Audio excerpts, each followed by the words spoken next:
Pawlusun Korintoslara 2-nji haty. 1-nji bab. Hudaýyň islegi bilen İsa Mesihiň resuli bolan Pawlusdan we dogan Timoteusdan bütün Ahaýadaky mukaddesleň baryna, Hudaýyň Korintosdaky ýygnaklaryna salam. Atamyz Hudaý, Reb İsa Mesih size merhemet etsin, parahatlyk bersin. Teselliler Hudaý. Rebbimiz İsa Mesihiň Hudaý hem atasyna alkyş. Ol rehimler atasy. Bütün teselliler Hudaýdyr. Hudaýyň bize berýän tesellisi bilen bizde her hili muşakkat içindäkilere teselli berer ýaly. Ol her muşakkatymyzda bize teselli berýär. Çünkü Mesihiň görgüleriniň bizde artyşy ýaly. Biziň tesellimiz hem Mesih arkaly artýar. Muşakkat çekýän bolsak, bu siziň teselli tapyp gutulmagyňyz üçindir.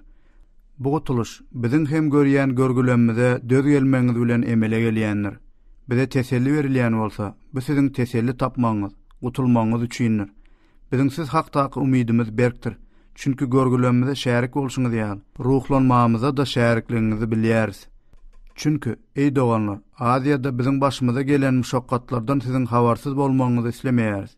Biz çenden aşa, çıdardan agyr kynçylyga düşüp, diri galmaktan hem umydymyzy üzdük. Ölüm jezasyny içimizde duyduk. Bu özümizde däl, ölleri dirilden Hudaýa bil baglamamyz üçin boldy. Ol bizi şeýle uly ölümden gutardy we gutarýar. Biziň üçin edýän dogalarlaryňyzyň kömegi bilen onuň bizi ýene de gutarjagyna umyt baglaýarys. Şeýlelikde köp adamlaryň dogasy netijesinde bize berilen merhemetten ötürü köpler biz wagtda Hudaýa şükür eder. Çünkü biziň bu ýsanjymyz bu dünýäde, Laýtada siziň bilen olan gatnaşygymyzda tebigi akyldarlyk bilen näle, Hudaýyň merhemeti bilen, Hudaýdan olan mukaddeslik we janypkeşlik bilen gezenligimize insabymyzyň güwäligidir. Çünkü biz size okaýanlaryňyzdan, düşünýärleriňizden başga hiç bir zady ýazmaýarys. Bölekleýin düşünüşiňiz, Rebbimiz İsa Mesihiň gününe biziň bu ýsanjymyz bolşuňyz ýaly, biziň hem siziň bu ýsanjyňyz bolmagyňyz üçin muňa soňuna çenli düşünersiňiz diýen umydym ma. Pawlus Korintosa wagtyny baryp bilmeýär. Bunun bilen bähwidimiz ikesi bolar ýaly. Öňürtü size barsam, siziň üstüňiz bilen Makedoniýa geçip, Makedoniýadan ýene size gelip, ýa-huda siz ýola salarsyňyz diýen niýetim bardy. Men şeýle niýet edip durnuksuzluk ettimmi? Ya menne hem hava hemne yok olar ýaly. Niýet edýänlerim adam pikir boýunça niýet edýärinmi? Biziň size gowşuran sözümüziň hem hava hem yok däldigine Hudaýyň inamnarlygyndan ant içýärin. Çünkü Silvanus we Timoteus dagymyz tarapdan siziň araňyzda wagt edilen Hudaýyň ogly İsa Mesih hava we yok bolman, onda hemişe hava bolanlar. Hudaýyň ähli wadalar Mesihde havadyr.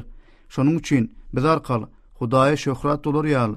Amin, olar arkaly aýdylýanlar. Bizi siz bilen birlikde Mesihde berkiden wezipe berilen Hudaýdyr. Ol bize möhür basyp, mukaddes ruhu yüreklerimizde girew goýdy. Hudaý janyma güwä tutýar. Şu çaka çenli Korintosa gelmediğimin sebäbi sizi ayamakdy. Bu, biz siziň imanyňyzyň üstünden höküm sürýäris diýmek däldir. Biz şatlygyňyz üçin siziň işteşleriňizdiris. Çünkü siz imanda berk dursuňyz. 2-nji bab. Men siziň ýanyňyza ikilenç gaýgy bilen gelmezligi ýüregime duýdum. Çünkü sizi gaýgylandyrsam, gaýgylandyran adam bolmasa meni şatlandyrjak kim? Muny gelemne şatlanmaly adamlarymdan gaýgylanmaýyn diýip ýazdym. Çünkü meniň şatlygymyň hemmeňiziň şatlygydygyna inanýaryn. Men size agyr muşakkat we ýürek gorkusy zerarly köp göz ýaş döküp siziň gaýgylanmagyňyz üçin näle? Meniň özüňize bolan bol söýgümi bilmeňiz üçin ýazdym. Günäkär bagyşlaň. Bir gaýgylandyran bolsa, ol meni dälle ulotmaýyn welin. Belli bir derejede siziň hemmeňizi gaýgylandyranlar. Şeýle adama köplüň beren şol jezasy ýeterlikdir. Beli adam çenden aşa gaýga batmaz ýaly. Onu bagyşlamalysyňyz, ruhlandyrmalysyňyz. Şonuň üçin oňa bolan söýgüňizi tasdiklamagyňyzy sizden haýyş edýärin. Şoňa görä-de men siziň her zatda boýun bolýanlygyňyzy synagda biljek bolup ýazdym. Siz kimi bir zatda bagyşlasaňyz, men hem bagyşlaýaryn. Sebäbi men hem birini bir zatda bagyşlan bolsam, bagyşlanymy siziň üçin Mesihiň huzuruna bagyşladym. Muny şeytan bizden üstün çykmasyn diýip etdim. Çünkü biz onuň ýaman niýetlerinden habarsyz däldiris. Täzähtin gullukçylary. Men Mesihiň hoş habaryny wagt etmäge Troasa baranymna, maňa Reb tarapyndan bir gapy açylanna ruhumda ynjalygym ýokdy. Çünkü doganym Titusy tapman, olar bilen hoşlaşyp Makedoniýa gitdim. Emma bizi Mesihiň ýüzünden elmadamy yeňişli ýollardan ýöredýän, biz arkaly her ýerde özüni tanamaklygyň atyr ýysyny saçýan Hudaýa şükür. Çünki biz hem gutulanlaň hem de helak bolanlaň arasynda Hudaý üçin Mesihiň atyr ýysydyr. Biz birine ölüm getirýän ölüm ýysy, beýleke bolsa ýaşaýyş getirýän ýaşaýyş ýysydyr. Kim bu zatlara münasip? Çünki biz köp adamlar ýaly Hudaýyň sözüni alış-çalış etmän, eýsem Hudaýdan bolup Hudaýyň huzuruna Mesihe baglykda janypkeşlik bilen gepleýäris. 3-nji jogap. Biz ýene-de özümizde maslahat bermäge başlaýarysmy? Bize käbirler ýaly sizden ýa-da size maslahat hatlary gerekmi? Siz bizim ýüregimizde ýazylan, ähli adamlar tarapyndan tanalan, okalan hatymyzsyňyz. Hyzmatymyzyň netijesi hökmünde siýa bilen näle, diri Hudaýyň ruhu bilen daş tahypalaň ýüzünde däl, ýüregiň et tahypalarynyň ýüzünde ýazylan Mesihiň hatydyňyz äşgärdir. Bizim Mesih arkaly Hudaýa bolan imanymyz şeýledir. Bir zady hamaly özümizden ýaly saýmagy bizim özümüz okuyuply däl, esem okuyubymyz Hudaýdandyr. Ol bize harp däl, ruh esasyndaky täze ähtin gullukçylary bolmak okuyuny berdi. Sebäbi harp öldürýär, ýöne ruh ýaşadýar. Täze ähtin şöhraty. Ölüm gullugy daşlaň ýüzüne oýulyp ýazylan harplar bilen şöhratda gelip, Israil oğulları Musa'nın yüzündeki geçip baryan şöhrat üçün onun yüzüne gözlerini soğuman bakıp bilmedik olsa, onun ruh kulluğu has şöhratta olmaz mı? Çünkü iş kesme kulluğu şöhratlı olsa, onun doğruluk hizmeti has hem şöhratlıdır. Çünkü önkü şöhratlanan, sonqiyinin artık şöhratına qaranına şöhratlanan nälir? Çünkü geçip baryan şöhratlı olan olsa, onun qalıcı has hem şöhratlıdır. Şeýle umidimizin barlığına göre, ulu gayratymyz hem bardyr. Biz Musa ýaly däldiris. Ol Israil oğulları geçip baryan şöhratyň soňuny görmesin diýip öz ýüzüni perdeläpdi. Ýöne olaň akyllary kütelli. Sebäbi şu güne çenli köne äht okalanna şol perde sýrylman galyp diňe Mesihde aradan aýrylýar. Musa okalanna perde şu güne çenli olaň ýüregini büreýär. Ýöne biri Rebbe tarap öwürlenne ol perde aýrylýar. Reb ruhdur. Rebbin ruhu nirede bolsa azatlyk hem şol ýerdedir. Emma biziň hemmämiz perdesi aýrylan ýüz bilen Rebbin şöhratyny görüp, şöhrat üstüne şöhrat bilen şol keşbe döndürilýänler. Bu hem ruh bolan Mesih tarapyndyr. 4-nji jogap. Ruhdan düşmeýäris. Şoň üçin özümizde görkezlen merhemet saýasynda bu hyzmata ýetenimiz üçin biz ruhdan düşmeýäris. Gizlin utançly ýollar ret etdik. Biz hile bilen gezmän, Hudaýyň sözüniň saplygyny bozman, hakykaty aýan edip, özümizi Hudaýyň huzuruna ähli adamyň sawyna maslahat berýäris. Biziň hoş habarymyz perdeli de bolsa, helak bolanlar üçin perdelidir.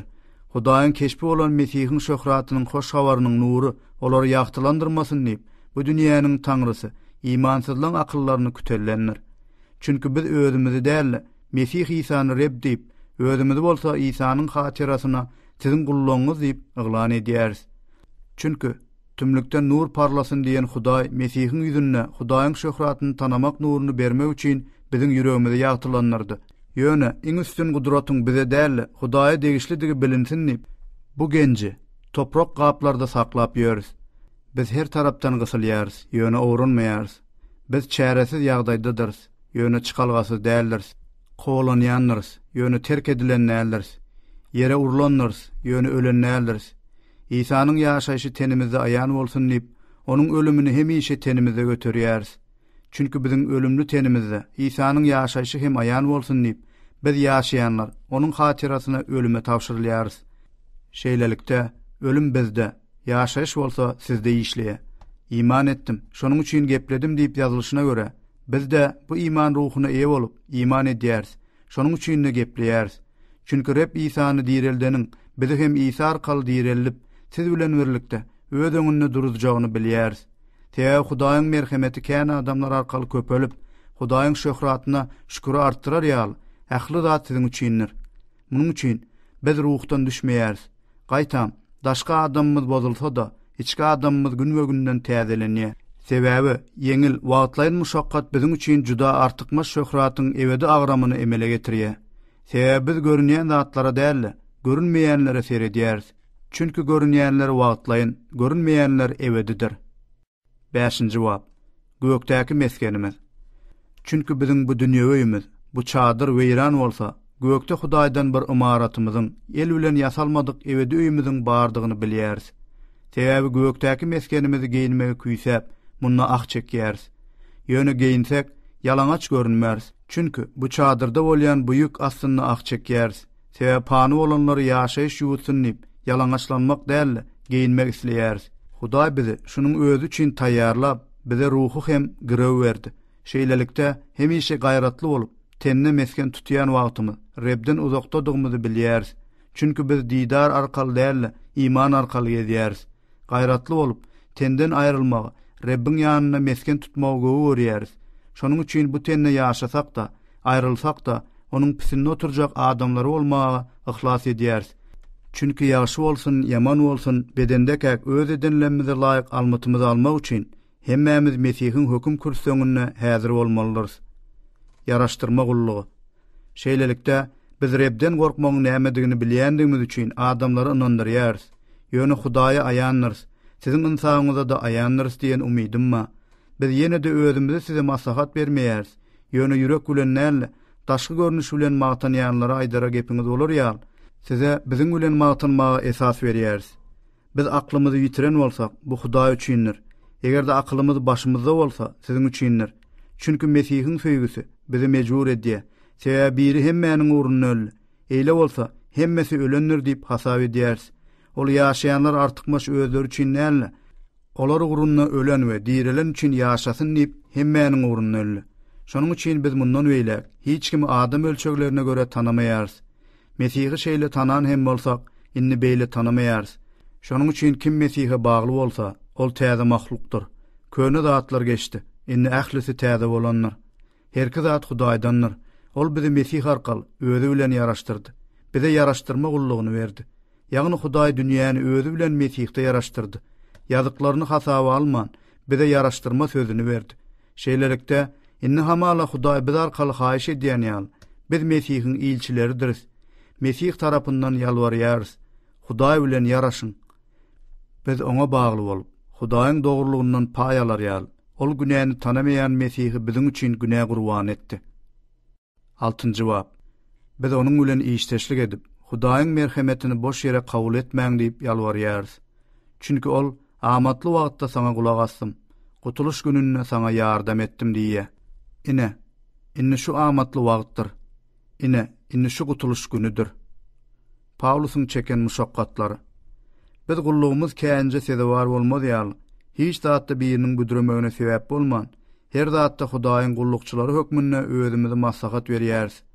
Agyr çydamlarda, muşakkatlarda, mätäçiliklerde, çykgynsyz ýagdaýlarda, taýaklanmalarda, tutsaglarda, ayaga galmalarda, azaplarda, uykusuzluklarda, orazalarda, temizlikde, bilimne, savurda, ýaşylykda, mukaddes ruhda, hilesiz söýgüde, hakykat sözünne, Hudaýyň güýjünne, sağda hem çepde, dogurluk yaraglary bilen, awray we biýawraçylykda, betnamlyk we taripda özümizi Hudaýyň gullukçylary hökmünde maslahat berýäris. Biz ýalançy hasaplansak da hakykaty sözleýänleriz. Nä tanış ýaly bolsak da meşhurduruz. Ölü ýaly bolsak da diýridiriz. Ceza çeksek de öldürilenlerleriz. Gaýgyly bolsak da hemişe şattyrız. Garip bolsak da köpleri baý edýänleriz. Hiç zady ýok ýaly bolsak da ähli zada eýediriz. Ey Korintoslar, biziň sözümüz size açyk. Göwnümiz giňler. Sizden öz mehrini aýaýan biz dälle, bizden mehrini aýaýan sizsiňiz. Muňa derek size öz barlarym hökmüni aýdýaryn. Siz hem göwnüňizi giň tutun. Siz Hudaýyň ibadatxanasyňyz. İmansyzlar bilen bir boýun turga girmäň. Çünki dogrulygyň şeriş bilen näme şärikligi bar? Ýa-da nuruň tümlük bilen näme ýoldaşlygy bar? Mesihiň Belial bilen näme agzybirligi bar? Ýa-da imanlynyň imansyz bilen näme paýdaşlygy bar? Hudaýyň ibadatxanasynyň butlar bilen näme ulalaşygy bar? Çünki siz diri Hudaýyň ibadatxanasyňyz. Hudaý bolsa, olaň arasynda mekan tutup gezerin. Men olaň Hudaý, olar hem meniň halkym bolar diýipdir. Reb şeýle diýe.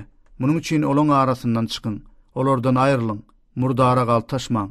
Men hem sizi kabul ederim. Her zady başarýan Reb, men siziň ataňyz bolaryn.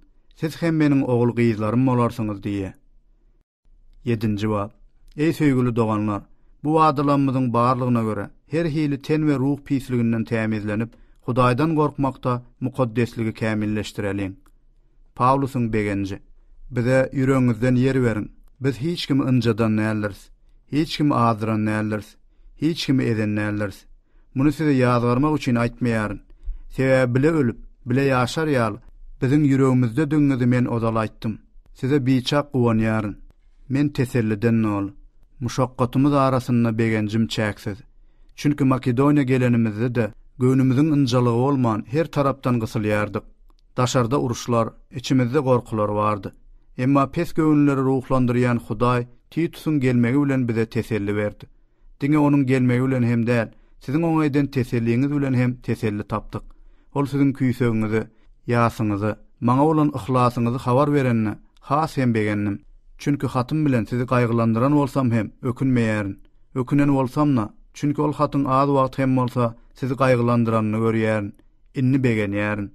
Gaýgylananyňyza däl, towy üçin gaýgylananyňyza begenýärin.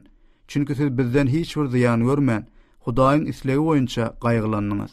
Çünki Hudaýyň islegi boýunça gaýgylanmaklyk gutuluş üçin ökünçsiz towany emele getirýändir. Dünýäniň gaýgylary bolsa ölüme emele getirýändir. Bu gaýgyňyzyň Hudaýyň islegine görä bolmagy. Gör, sizde nähili gaýrat, nähili ökünç, nähili gahar, nähili gorky, nähili küýsek, nähili ihlas, nähili adalaty ymtylyş döretdi. Siz bu işte her taýdan tämizdiňizi görkezdiňiz. Şeýlelikde size ýazan hem bolsam, muny ynjydan üçin ýa-da ynjan üçin näle, bize bolan gaýratyňyzyň Hudaýyň huzuruny özüňize aýan bolmagy üçin ýazdym. Bular bize teselli berýär. Yine öz tesellimizden köp Titusyň şatlygyna begenlik. Çünki siziň baryňyz onuň göwnüni ynjallapsyňyz. Çünki onuň ýanyna siz barada bir zat diýip öwnen bolsam hem meni utandyrmadyňyz. Gaýtam, biziň size hemme zady hakykatda aýdyşymyz ýaly. Titusyň garşysyndaky magtanjymyz hem hakykat boldy.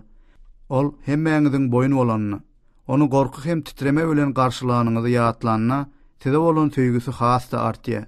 Men her zatda size bil baglap biljegime begenýärin. 8-nji bab. Sahylyk nuskasy.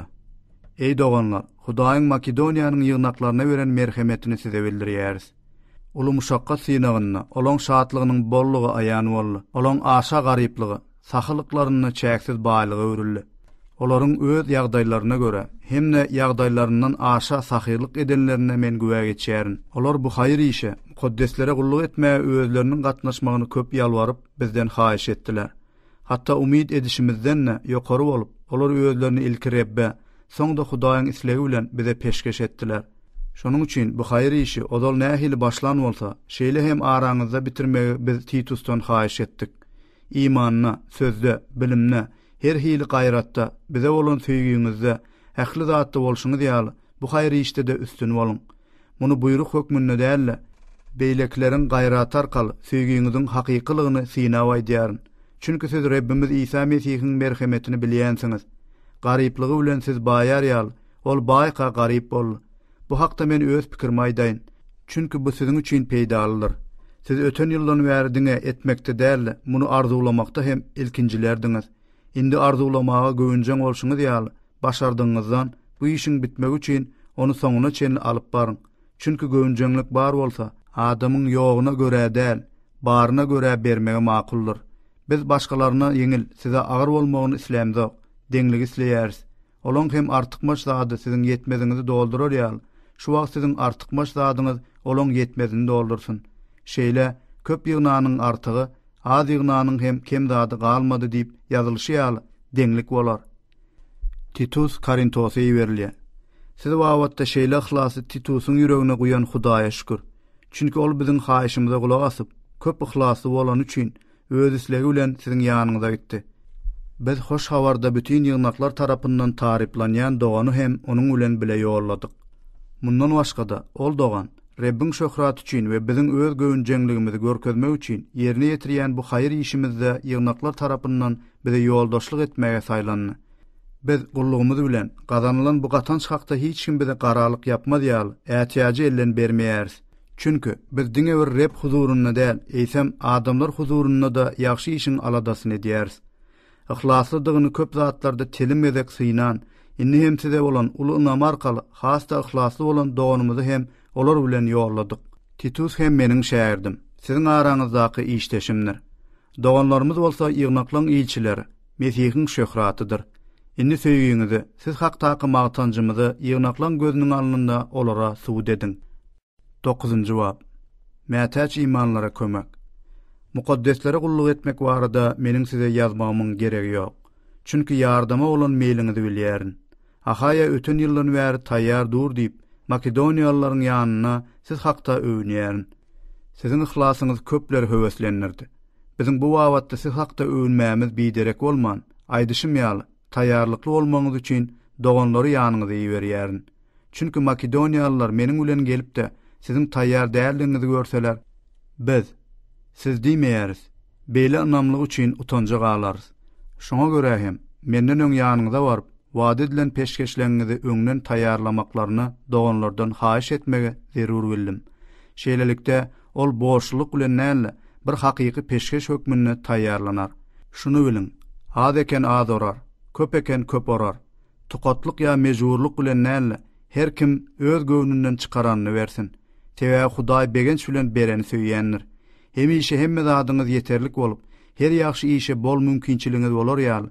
Hudaý size her nygmaty bollon vermegi başarýanlar. Şonuň ýaly hem paýlap garyplara berdi. Onuň dogrulygy baky galar diýip ýazylgydyr. Ekeni tohum, iýmäge çörek berýän Hudaý ekeniňizi hem bolalyp artdyrar. Dogrulygyňyzyň hasylyny östürer. Siz her hili jomartlyk etmek üçin hemme zada baýarsyňyz. Bu da biz arkaly Hudaýa şükür döreder. Çünki bu hyzmaty ýerine ýetirmek diňe mukaddesleriň ýetmezini doldurman. Eýsem, Hudaýa edilýän şükürleri hem köperler. Bu gulluk netijesinde olar siziň Mesihiň hoş habaryna bolan ikraryňyza baglydyňyz üçin, olar bilen we hemmeler bilen malyňyzy paýlaşmakda görkezýän jomartlygyňyz üçin Hudaýa şöhratlandyrar. Hudaýyň üstüňizdäki bol merhemet üçin siz wagtda doga edip sizi küýser. Çenden aşa sylaw üçin Hudaýa şükür. 10-njy jogap. Paulus Goranya. Araňyzda kam kiçik öňlü. Gaýwany bolsa size garşy batyr bolan Paulus Mesihiň ýumşaklygy we mähribanlygy bilen sizden haýyş edýärin. Gelenimne bizi dünýä ýollary boýunça gezýändir öýdýänleriň käbirlerine garşy oýlanýan niýetimne batyrlyk ulanmaly bolmaýyn diýip ýalbarýaryn. Çünki biz dünýäde gezýän hem bolsak, dünýä ýollary boýunça söweşýän näldiriz. Sebäbi biziň söweş ýaraglanmaz dünýäwe däldir. Galalary ýykmak üçin Hudaýyň gudratyna eýedir. Biz ters çekişmeler, Hudaýyň biliminiň garşysyna ayaga galan her bir belentligi ýykyp, her pikir Mesihe boyun olmaga ýesir edýänleriz. Mesihe bütünlei boyun olanmahalyňyz, her bir boyun olmazlygy cezalandyrmaga taýýardyrs. Gödüňiň näkilere seredin. Kim özüniň Mesihinkidigine ynanmar bolsa, biziň hem özü ýaly Mesihinkidigimiz hakda öz ýanyndan oýlansyn. Men Rebbin bize sizi weýran etmek üçin näle, abad etmek üçin beren ygtyýaryna has köprek öýnýän hem bolsam utanmaýaryn. Muny sizi öz hatlary bilen gorkutjak bolýar diýmäň diýip edýärin. Ol hatlaryna ýowuz hem güýçli, ýöne şahsy huzury ejiz, sözü dereksiz diýerler. Beýle adam muny bilsin. Biz ýokka hatarkaly sözde nähili bolsak, barkak amalla hem şeýlediriz. Çünki biz özlerini maslahat berýänleriň käbirleri bilen özümizi bir tutmaga ýa-da deňemäge het edip bilmeýäris. Olar özleri bilen ölçäp, özleri bilen deňäp, pähimsiz bolýarlar. Emma biz hetten aşy däl, siziň hetdiňize ýeter ýaly. Hudaýyň bize berilen iş meýdanynyň çägine görä magtanýarys. Siziň hetdiňize ýetmedik ýaly, öz hetdimizden aşmaýarys. Çünki biz Mesihiň hoş habary bilen size de ýetdik. Biz başganyň zähmeti bilen hetden aşa magtanmaýarys. Emma hoş habary sizden aňyrrakda wagyz edip, başganyň meýdanyna taýýar işler bilen magtanmaz ýaly. Siziň imanyňyz östügiçe biziň de iş meýdanymyz has köp giňer diýen umydymyz bar. Ýöne magtanýan Reb bilen magtansyn. Çünki özüne maslahat berýän arzyly däl, Rebbin maslahat berýäni arzylydyr. 11-nji jogap. Galp resullar. Käşke meniň akylsyzlygyma az kem çydasadyňyz. Ýöne siz maňa çydaman hem durmaýarsyňyz. Çünki men size Hudaýyň ihlasy bilen ihlas edýärin. Sebäbi men sizi päklis hökmünde Mesihi hödürlemek üçin diňe bir äre niýetledim. Emma ýalanyň howenäni kezaplyk bilen aldaýşy ýaly. Siziň hem pikirleriňiz bozulyp, Mesihde bolan sadalykdan aýrylarmykan diýip gorkýaryn. Çünki biri gelip Biziň wagt edenimizden başga İsa'ny wagt edip de alanыңızdan başga ruhu alsaňyz ya kabul edeningizden başga hoş habar kabul etseňiz, muňa gowy çydarsyňyz. Çünki men hiç zatda bu ýokary derejeli resullardan ýyza däldirin diýip guman edýärin. Söz sözlemekde ökte däl hem bolsam bilimni öktedirin. Biz muny size her ýolly, her zatda görkezenler. Ya da sizi beýgeltmek üçin özümi pes etmek bilen günah etdim. Çünki men Hudaýyň hoş habaryny size muht wagt etdim. Size gulluk etmek üçin beýleki ýygnaklardan muz alyp, olara harç çektirdim. Araňyzda bolup mätäşlik çekenimde de hiç kime ýük bolmadym. Sebäbi Makedoniýadan gelen doganlar meniň ýetmezimi ýetirdiler. Hiç bir zatda size agram salman, özümi sakladym. Şeýle de saklaryn. Mesihiň mennäki hakykaty bilen aýdýaryn. Ahaýa etrawyny hiç kim meni bu magtançdan mahrum edip bilmez. Näme üçin? Sizi söýmeýänim üçinmi? Muny Hudaý bilýändir. Ýöne magtanýan zatlaryna biziň bilen deň saýylmak üçin pursat gözleýänlere pursat bermejek bolup edenimi ýene de ederin. Çünki beýle adamlar galp resullar, Mesihiň resullarynyň keşfine girýän aldawçy işgärlerdir. Bu geň zat däl, sebäbi şeytanyň özü de nur periştesiniň keşfine girýär. Şonuň üçin onuň gullukçylary da dogruluk gullukçylarynyň keşfine girse, bu uly bir zat däldir. Olaryň soňy işlerine görä bolar. Magtanman bolsa, ýene de diýärin, hiç kim meni akylsyzdyr öýtmesin. Ýöne şeýle bolsa, men hem biraz magtanar ýaly. Siz meni bir akylsyz hökmüne kabul edin. Men bu aýdýanlarymy Rebbe görä däl, akylsyz ýaly magtanma ynamy bilen aýdýaryn. Köpleriň dünýä ýollaryna görä magtanyşy ýaly menne şeýle magtanýaryn. Çünki siz akylly bolup, ýene akylsyzlara höwes bilen çydaýarsyňyz. Çünki biri sizi gul etse, biri sizi iýse, biri sizi taglasa, biri özüni ýokary tutsa, biri siziň ýangyňyza şappatlasa, siz oňa çydaýarsyňyz. Biziň muňa güýjümiz ýetmän soň utanyp gepleýärin. Biri näme zady ýürege diýen bolsa, akylsyzlyk bilen aýdýaryn. Men hem ýürege diýenlerin. Olar ýewreými? Menne. Israillimi? Menne. Ibrahimyň neslimi? Menne. Olar Mesihiň gullukçylarymy? Däli ýaly aýdýaryn. Men olardan artyk, dähmetde artyk, tutsaglarda artyk, ýenjilmekde, hetden aşa, ölümli hatarlarda ençemegedek. Yehudlardan 5 gedek 40'dan bir kem şallag idim. 3 gedek taýaklannym, 1 gedek daşlannym, 3 gedek gämim gark bolup, bir gije gündüzi deňizde geçirdim. Ençemegedek ýolagçylyk etdim.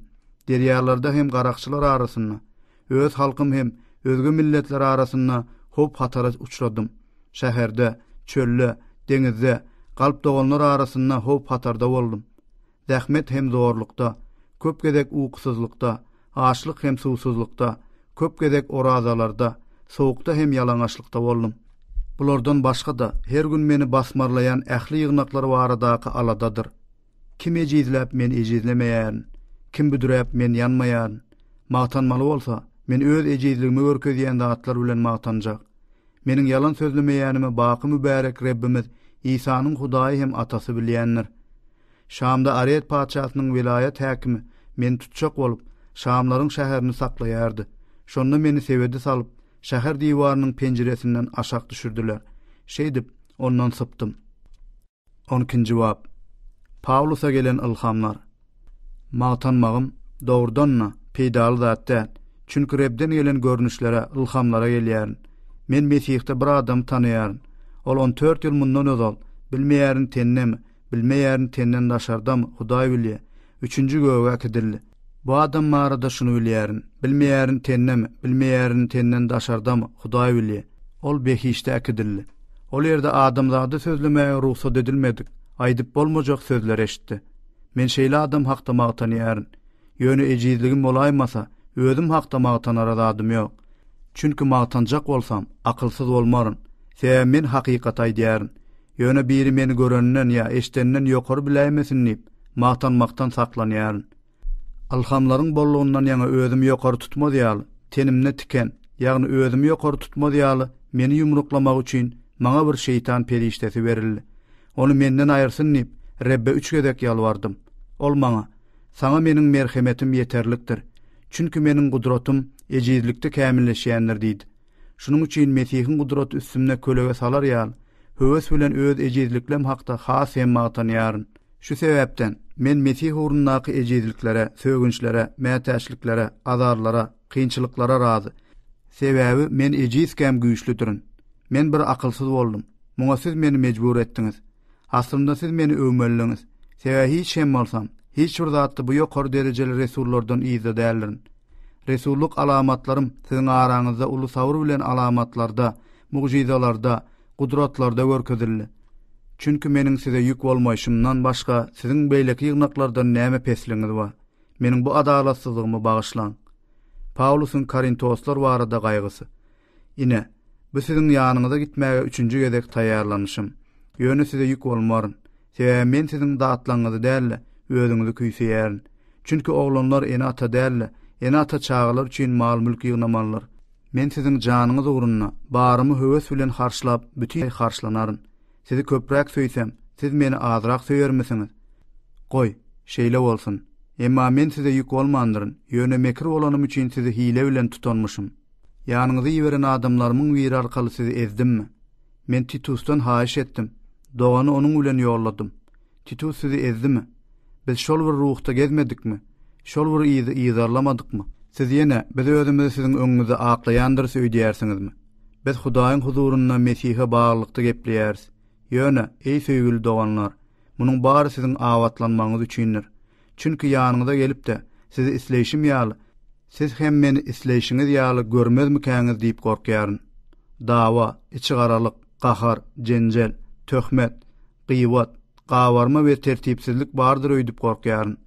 Ýanyňyza baramna, Hudaýym meni ýanyňyzda pese düşürip, ozaldan günäp atyp, eden murdarlyklaryndan, zina we ahlaksyzlyklaryndan towba etmedik köp adamlar üçin ýas tutmaly bolarmykam diýip gorkýaryn. 13-nji bab. Duýduruşlar we salamlar. Bu 3-nji gezek ýanyňyza barşymdyr. Her söz 2 ýa 3 güwäniň agdy bilen tasdiklanýar. Men 2-nji gezek ýanyňyzda kam, öňünden aýdyşym ýaly. Şinni de ýok kam, ozaldan günä edenlere hemne beýlekleriň baryna öňünden ýazýaryn. Ýene ýanyňyza baraýsam, gaýgyrmaryn. Çünkü siz Mesihiň men arkaly gepleýänine suwutnama atarýarsyňyz. Ol size garşy ejiz däl, siziň araňyzda güýçlüdir. Sebäbi ol ejizlikde haçy çüýlenen hem bolsa, Hudaýyň gudraty arkaly ýaşaýar. Biz de ony ejizdirz. Ýöne Hudaýyň size bolan gudraty arkaly onuň bilen ýaşarys. İmanda diňizi özüňiz barlak görüň. Özüňizi synaň.